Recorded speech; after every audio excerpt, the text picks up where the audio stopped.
Maxi piano di ANAS contro le buche, stop alla logica del rattoppo. Saranno impiegati 20 milioni per le autostrade della Sicilia e 35 milioni invece per le strade statali dell'isola.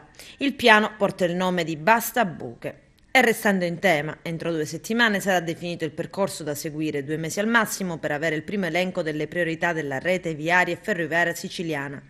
Lo ha detto il presidente della regione siciliana Nello Musumeci al termine del vertice con l'ANAS sulla sicurezza stradale e ferroviaria, svoltosi a Palazzo d'Orleans.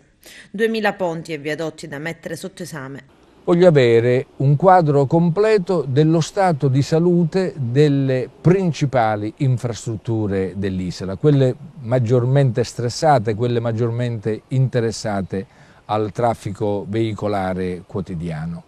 Dopodiché individueremo i progetti da realizzare, le risorse necessarie e i tempi entro i quali intervenire per neutralizzare le criticità.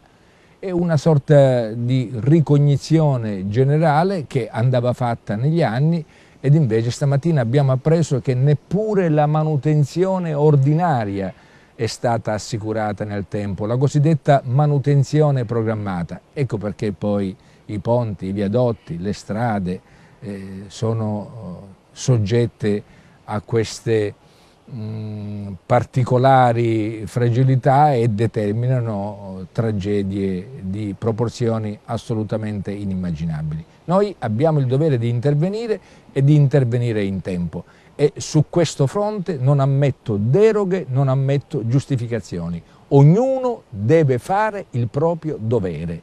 Il diritto alla sicurezza fisica è un diritto fisiologico prima ancora di essere un diritto contemplato dalla Costituzione.